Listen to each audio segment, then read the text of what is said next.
everyone. How's it going? Dr. Frankie here. Woo! This week's been a little challenging. I think many of you know, I think I've mentioned it a few times, I've got a dad who's got Alzheimer's. And it's been like almost a decade that he's been exhibiting definite cognitive decline. And now it's gotten to the point where he's got some poor judgment, and I worry about his safety. And I sometimes just, yeah, I wish I could be there to support him more. He lives really far away from me. And I'm learning that there's not much you can do until they get to a point of really being pretty incapacitated. I'm trying to gather all the information I possibly can. So if anybody out there is listening to this and you have experience or you work in this area and kind of can sort of share anything, any resources with me, I would love anything you can share that might help even just a little bit, because I'm really just swimming through lots of unknowns and trying to figure out how to best support him, keep him safe and happy. And he's pretty difficult, a tough character. He doesn't want to give up his freedom. He doesn't want to give up his independence. And I get it. It makes perfect sense. So he's gripping it with every single bit he's got left. And he's making it really difficult for me to be supportive and helpful. So, yeah, I welcome any advice that y'all could give me. There's a lot of people following me here, so I'm sure that I am not the only one that has been dealing with a client who's dealing with dementia, not a client, a father, a parent, a family member. So if you have anything to share, please do. And for those of you, real quick, that have been following me, subscribers, they're here with me regularly, or even if you check in here or there and click on my video that seems to resonate, I thank you for being here. I thank you for being curious, and hopefully applying some of what I share, if not all of what I share, to your life as it applies. And for those of you that are new to this channel and new to me, I'm a clinical psychologist, been practicing for over 2 decades. And I'm also a board certified sex therapist and the CEO of a matchmaking firm based in the United States. And I love working with people. I love working with messy, difficult couples. Relationships are hard, so I'm always learning, and I use my education and experience and this platform to share information, tools, knowledge, anything that I can offer you, any way in which I can serve. I like to show up, and this is one where I feel really passionate, and I've been doing it most of my life. So thrilled to be here with you. Please subscribe below by clicking that little bell, and hit all notifications, and you will find out when my latest videos drop. And I usually record about 3 a week. So I look forward to hearing from you. Please post below any reactions, comments, feedback, any ideas of like topics that I maybe have covered and you want me to expand on them, or something that I haven't covered. I'd love to hear from you. So thanks for being on this journey with me. So without further ado, let's just jump in. Sex on the first date, yes or no? This is always such an interesting topic.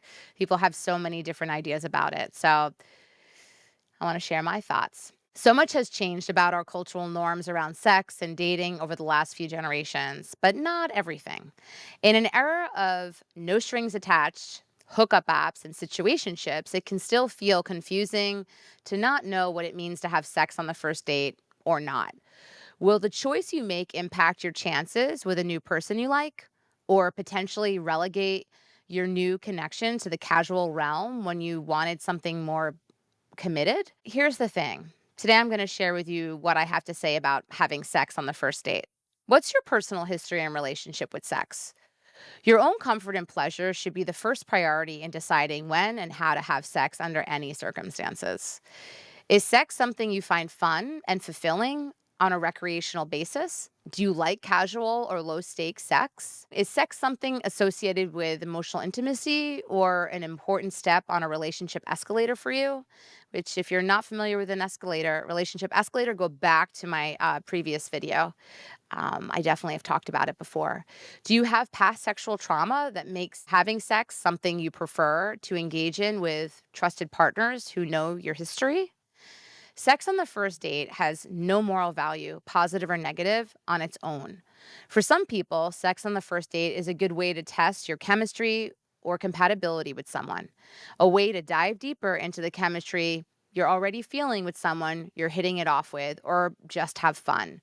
For others, it's moving too fast, which one feels right to you. What role do you want sex to play in your relationship?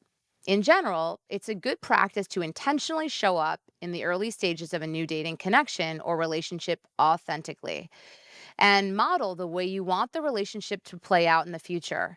If you don't like making last minute plans or watching football, don't act like you do just because it's early days with someone you like and you want it to go well. That's how you set a precedent that ends up lasting for years and causing resentment down the line. For the same reason why it's actually good to be messy early in a relationship, it's worthwhile to think about what kind of role you want sex to play in your relationship going forward. How often do you want to have sex? And what kind of sex do you want to have? Is sex about emotional connection to you? Fun, physical pleasure, maybe all of the above? Is sex one of the more important parts of a relationship to you? Sexual compatibility is an important priority and you'd like to be having sex often? It may be a great idea to have sex on the first date. This helps you discern right away if someone is compatible with you and helps set the precedent for the kind of dynamic you want to have in the future. Alternatively, if sex for you is more about a deep intimacy with someone you know well and trust, or if sex isn't an important part of a relationship for you at all, and you prefer not to have it that often, it's helpful to set the expectation too. Feeling like you should have sex early on to maintain someone's interest or show that you're into them can set up expectations that you'll regret down the road. Are you able to vet this person for safety? While there's no moral component to when you have sex with someone, whether immediately upon meeting them or after many months of courting, it is important to keep some basic safety considerations in mind. First, where are you going to have sex with this person? Are you going to their place? If so, do you have independent transportation so you can leave when you want to? Does someone else know where you are and who you're with? If so, does your date know that so they're aware someone is expecting you to check in later? Have you discussed safer sex at all? What measures do you and your date need to feel safe? Does anyone have any STIs to disclose? Have you had at least a cursory conversation about preferences and boundaries? These are all things to consider when you're thinking about sex on the first date, yes or no. So, you know how I feel about these things. I'm very sex positive, and I think you've got to go with what feels most natural for you and most authentic and make sure that you're being safe. That's what I got for you all today, folks. I'll see you next week. Kisses, hugs, take care.